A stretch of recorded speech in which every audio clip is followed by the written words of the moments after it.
Bueno, buenos días a todos. Estamos en Qué Camello el podcast. Tenemos hoy una invitada súper especial de una empresa que se llama Gamalab. Les vamos a explicar un poquito qué es Gamalab y ya pasamos con nuestra invitada del día. Gamalab es un laboratorio clínico, está hoy en día ubicado en Panamá. Es un laboratorio que está enfocado en todo el tema de investigación clínica, por lo cual tiene unos procedimientos y digamos, un nivel de escrutinio muy importante. Y pues a nivel hoy en día de calidad, está trabajando muy fuerte en ese proceso, pero tuvo una temporada de crisis importante que hoy nos van a explicar. Así que les presento a Luisa Villa, gerente de calidad de Gamalab. Hola Luisa, bienvenida. Y bueno, vamos a empezar con las preguntas muy puntuales para entender un poquito lo que pasó en ese momento. Y la primera pregunta es, ¿qué pasó? ¿Qué ocasionó la crisis? Digamos, ¿cuál fue la fuente o la causa de la situación y cómo se dio manejo en ese momento? Bueno, voy a comenzar un poquito sin irme a la parte técnica, pero para contarles un poco, Gamalab es un laboratorio clínico enfocado a la investigación. Entonces, cuando nosotros manejamos temas de investigación, los criterios de calidad son mucho más exigentes que cualquier otro laboratorio convencional.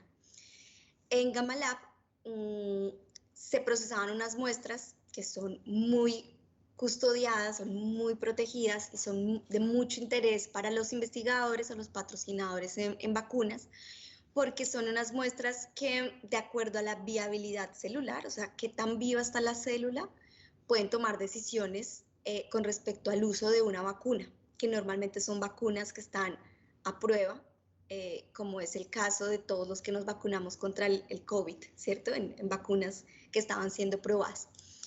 Esta prueba de viabilidad en células se llama PBMC y Gamalab era el único laboratorio en Panamá que realizaba este análisis, ¿sí? Entonces era muy especializado.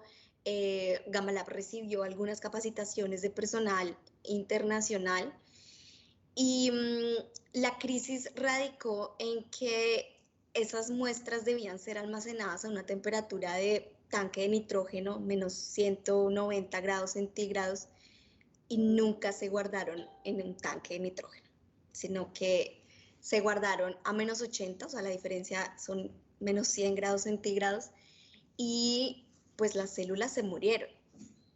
El punto de esto no era que se muriera una célula de una persona, sino es que habían más de 700 participantes, que estos participantes de vacunas son voluntarios, entonces no es como que los puedes consultar, y que además de esto viene un patrocinador, ¿cierto?, que financia todo este tema de muestras, y está un tema de reputación frente al cliente, ¿verdad? Entonces, la crisis, además de identificar pues este desvío súper grande de poder ver cómo se te perdían a ti las muestras, comenzaba entonces en un análisis de cómo lo decimos, a quién le decimos. También empieza un tema de culpas, ¿cierto? Y ahora quién es el culpable o quién fue. Y además de eso, cuando empieza a escalar el tema del problema, empezamos a hablar de dinero, ¿cierto? Entonces es, bueno, ¿y cuánto costaba cada muestra? ¿Sí? ¿Y quién tomó la decisión? ¿Y por qué tomó la decisión? Entonces, esto, para contarles así como el mayor detalle, no solamente era un estudio, eran varios estudios, y el hecho de poder notificarlo al equipo, ¿cierto? Pues empezó a desatar una crisis tanto de personas, financieras, económicas, una crisis de incluso del manejo del cliente. Había resistencia por todas las partes, había desconocimiento profundo en muchos procesos, habían cosas que ni siquiera había una explicación de qué pasó, cómo se hizo. Entonces, esta crisis, pues yo la catalogo como un detonante, o sea, fue un punto muy importante para Gamalab, para el laboratorio, porque llevó a que muchas personas salieran de la organización, ¿cierto? Entonces, tuvo que Gamalab reinventarse. Antes de esa crisis se había realizado una planeación estratégica, o sea, todos esperaban que fueran dando muy bien y la realidad de unos meses fue nada de lo que se estaba planeando, era la realidad de lo que sucedía después o detrás de un cargo administrativo, era lo que estaba pasando adentro del laboratorio. Entonces, digamos que a nivel personal y de varios compañeros, esto también fue un impacto profesional, ¿cierto? Y personal. Normalmente las partes de laboratorio son muy psicorrígidas, son muy estrictas en cumples o no cumples, y es cómo nos equivocamos, ¿cierto? Es como la pregunta era, ¿cómo sucedió? ¿Sí? Y devolverse a la historia de un cómo y con tantas preguntas atrás, era de verdad un análisis que no solamente dependía en la persona que procesó la muestra sabía, sino era un análisis organizacional que tenía que hacerse. O sea, la causa raíz de esto venía la estructura misma del laboratorio, de la organización. Luisa, ¿y cómo crees que se gestionó en ese momento la crisis? Es decir, ¿qué estrategias se utilizaron en el momento de la crisis para entrar a resolver? El primer paso yo lo veo, o sea, cierro los ojos y me acuerdo y fue crear un comité. Creamos un comité que de hecho se llamaba Comité de Contingencia porque estaba involucrado, por supuesto, el equipo directivo del laboratorio, había equipo de finanzas, administrativo, había la parte técnica del laboratorio, estaba yo de calidad y fue toma de decisiones rápidas, ¿cierto? ¿Qué hacemos de hoy a mañana? Y mañana nos volvíamos a encontrar para ver qué había pasado en este lapso de 24 horas. Ese comité tenía ciertas tareas como quién se va a encargar de hacer una reestructuración, quién se va a encargar de ver términos económicos, quién le va a poner la cara al cliente, quién le pone la cara al patrocinador y quién habla con los colaboradores y quién soporta todo el peso igual de la operación. Entonces, la primera acción fue ese comité de contingencia, lo llamamos así, fue después desvaneciéndose un poco como de cada quien con sus ramitas de equipo de trabajo, bajando la información a los colaboradores. Y en esta transición de un comité de contingencia empieza a incorporarse nuevos miembros al equipo. Mientras se incorporan nuevos miembros, pues también sale equipo de trabajo y esa salida de personas crea para mí una segunda crisis que fue el impacto de ver tú como colaborador, ver cómo salen las personas, ¿cierto? Y de ahora generar una crisis de incertidumbre en el próximo soy yo, ¿sí? La próxima en salir soy yo. Entonces, teníamos una crisis a nivel de laboratorio, pero la crisis de cada persona en el que se sentían los pasillos, pues era esto, era como me equivoqué y ahora vengo yo. Era un viernes y vengo yo.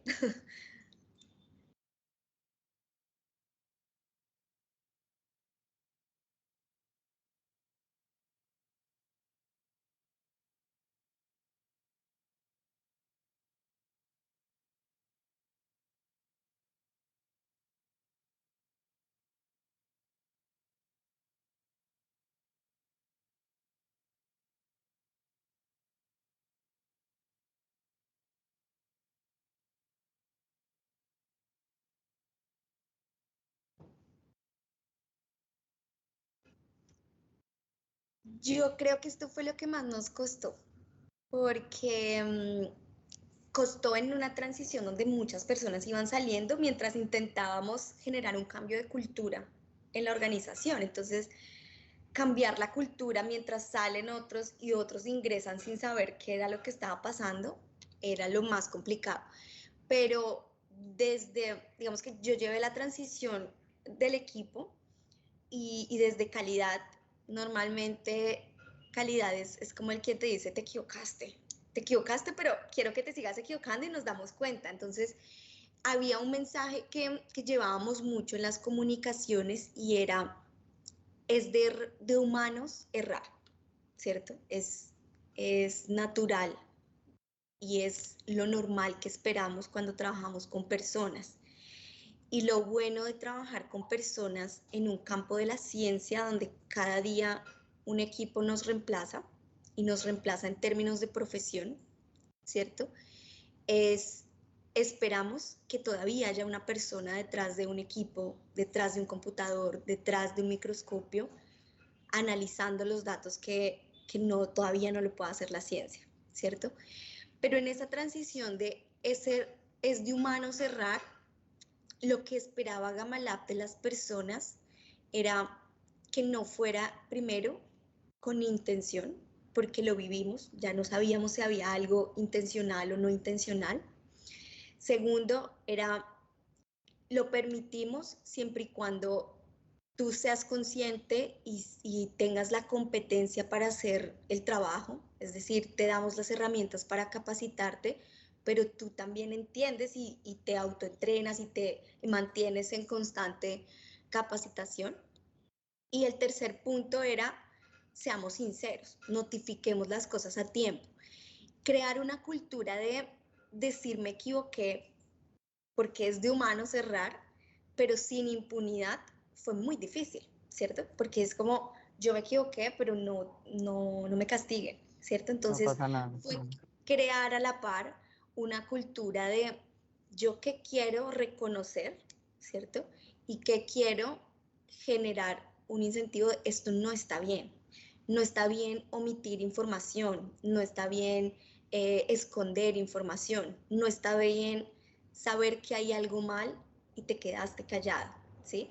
Está bien es, me di cuenta de algo y hoy mismo lo notifico, ¿sí?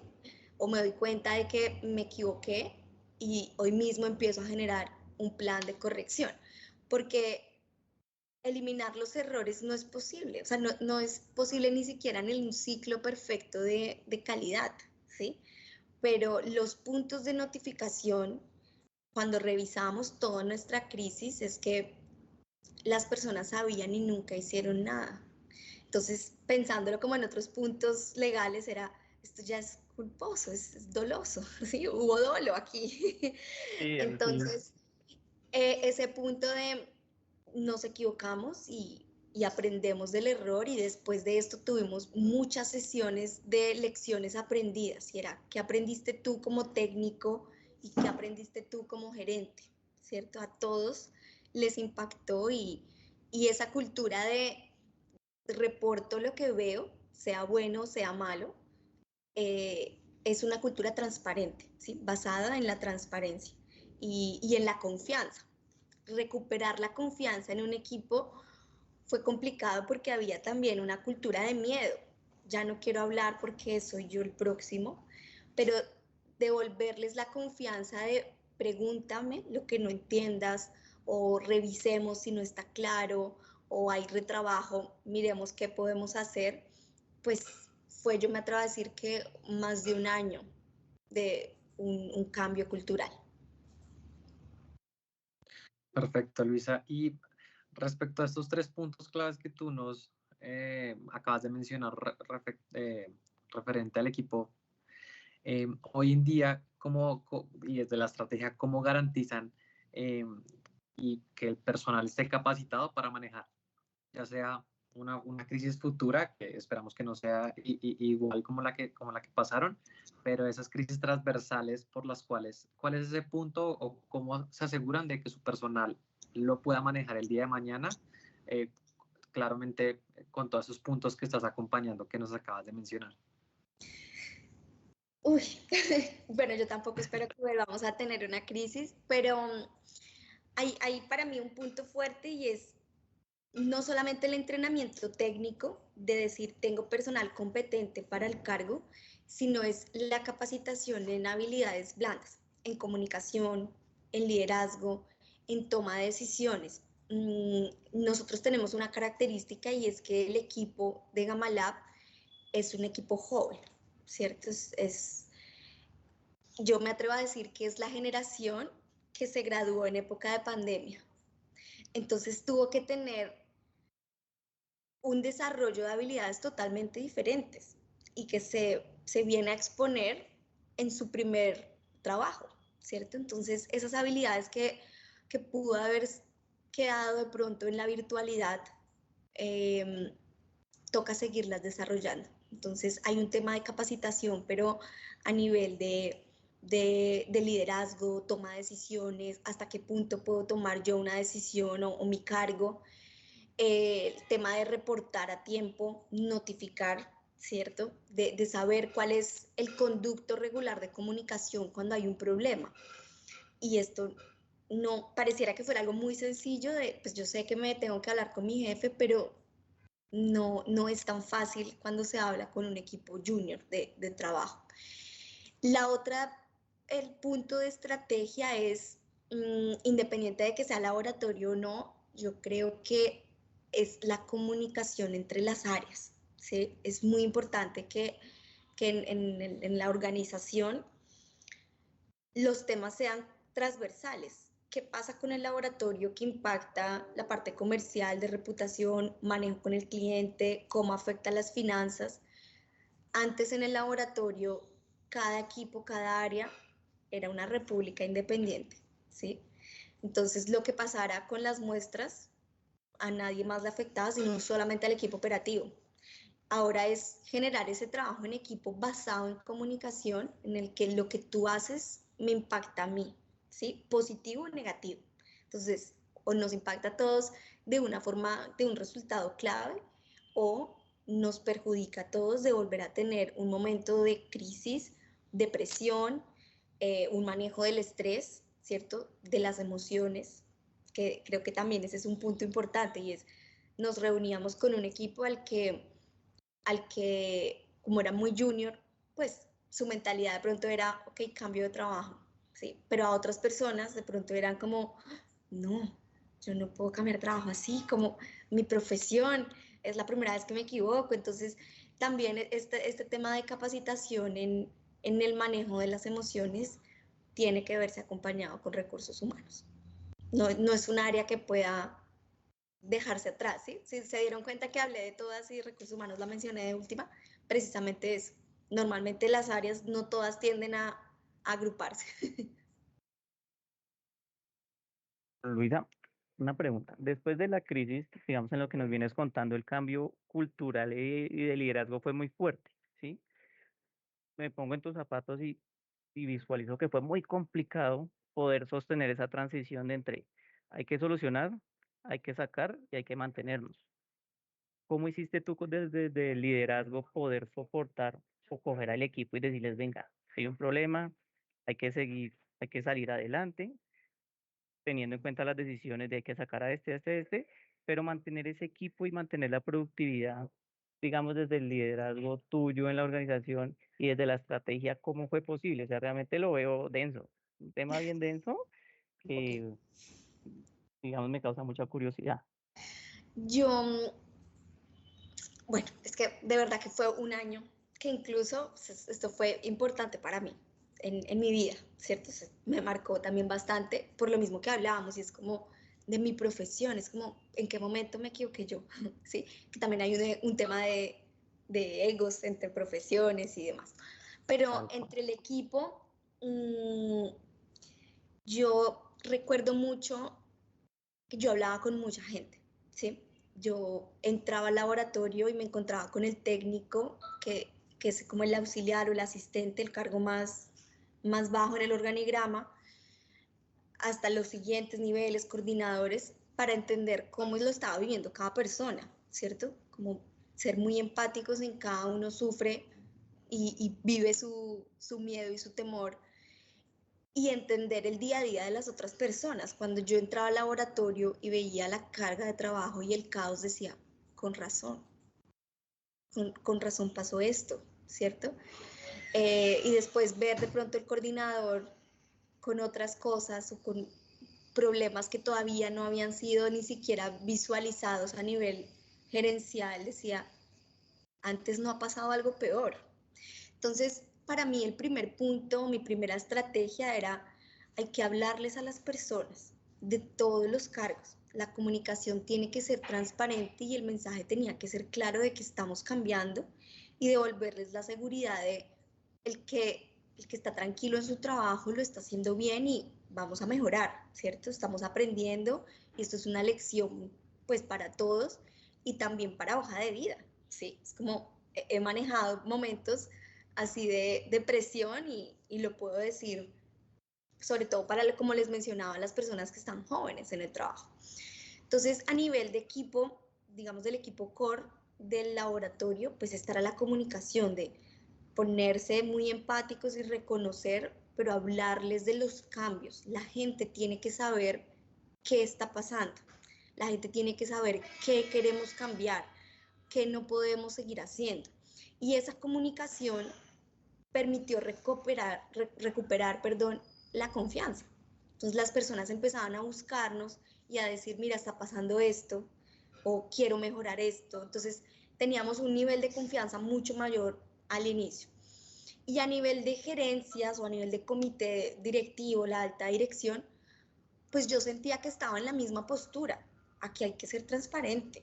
No hay que venderle tampoco la postura de todo está bien allá abajo. No, las cosas están de la siguiente forma, necesitamos estos recursos. Yo creo que yo pude aprender que a veces en los cargos gerenciales puede haber un poco de miedo en pedir, y lo vivo, ¿cierto? Pero hay que pedir las cosas como están pasando, hay que decir que se necesita recurso, que se necesita tiempo, que hace falta, pero también verlo desde la ausencia en la oportunidad. Mira, tenemos oportunidad para desarrollar esto, tenemos un montón de cosas por hacer que son en pro y ver también el lado positivo de las cosas llevándoselo a la dirección, porque también era muy difícil sentarse en una reunión de directivos donde todo era malo. Es como, no, esperen, hay un montón de cosas también buenas por destacar, hay un montón de logros que seguramente, como nadie los dice, pues no te enteras, pero son logros significativos. O las personas logran cosas pequeñas en su día a día que hacen que el laboratorio obtenga tal reconocimiento. Entonces, esa comunicación transparente desde el equipo pequeño, core, y el equipo directivo, yo creo que fue uno de los puntos de equilibrio, ¿sí? Y de poder transmitir qué es lo que quiere la dirección para los colaboradores, como en ese punto medio, y basado en una confianza. Así como quieres tener la confianza con tu equipo de laboratorio, pues quieres tener la confianza con tu equipo de directivos, ¿no? Porque al final es tu trabajo. Para mí ese es un punto muy, muy clave que yo creo que pudo haber sido como uno de los detonantes para organizar muchas cosas, ¿cierto?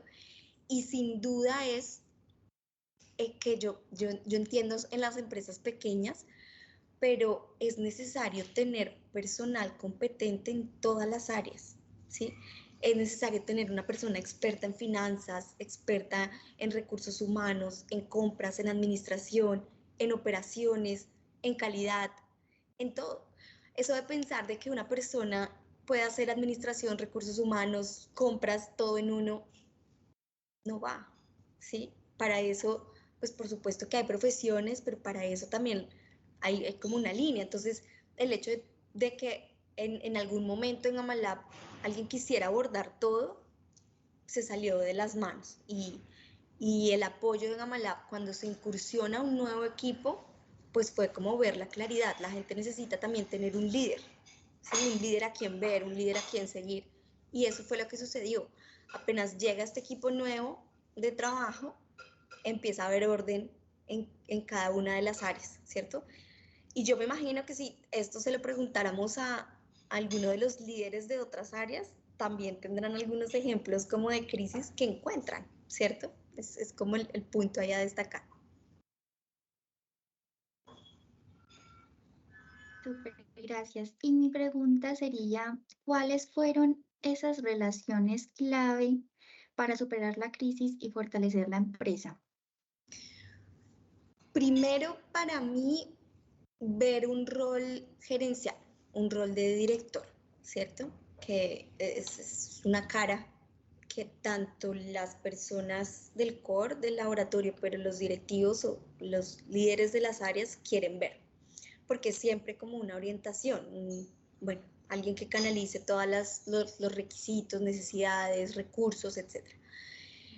El segundo punto para mí es incorporar, como les decía, una persona líder por cada área, un experto en su área, que sepa qué hace, que sepa administrar sus propios recursos, que sea experto en manejar sus temas, ¿cierto? Eso de el mismo que maneja el laboratorio es el mismo que maneja las compras, no, eso no era algo que pudiera ser viable.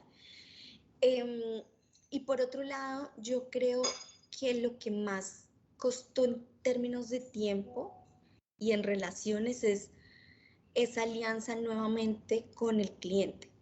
¿Cómo le recuperas tú, después de haber recuperado la confianza con los colaboradores o la comunicación y todo este tema y ahora el cliente, ¿qué? Porque tú no puedes dejar de prestarle el servicio al cliente y el cliente ahora tiene resistencia y hasta cierto desinterés en ti, ¿sí? Porque te vuelves a equivocar. ¿Por qué? Porque tú te equivocaste en el pasado. Eliminar eso en la historia fue complicado, pero la alianza entre cliente y proveedor, pues en el caso particular de Gamalab, que es muy estrecha, pero debería ser para muchos, es entender realmente qué necesita el cliente. ¿Cuál es ese servicio agregado, esa oportunidad que te brinda que quizás nadie la había visto?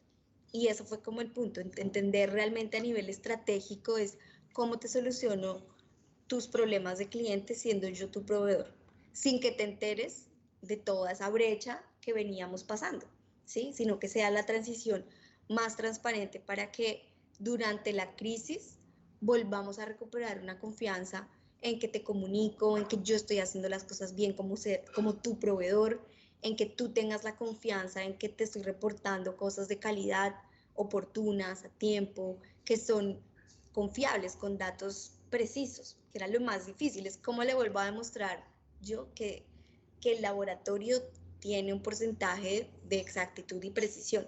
Entonces, eso también fue tiempo, reuniones, comunicados, sentarnos a discutir en mesas de trabajo, qué necesitas de mí, qué te motiva, qué puedo hacer para hacerlo mejor.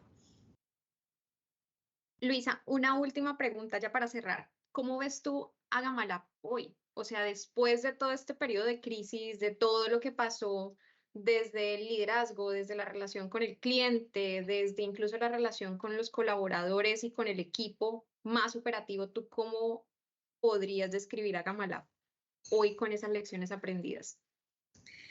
Gamalab ahora es más fuerte, ¿cierto? Es más fuerte en el sentido de que las personas saben actuar frente a una crisis y saben actuar frente a una crisis pequeña o grande porque saben qué hacer cuando se les presenta una situación.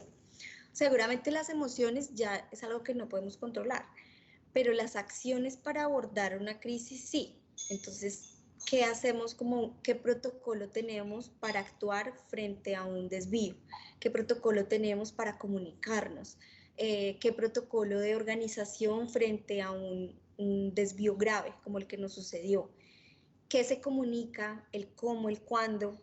Pareciera que fueran preguntas básicas, pero Gamalab ahora tiene, al menos en sistema y en proceso, y que la gente conoce el proceso, es cuando nos estamos enfrentando nuevamente a una crisis.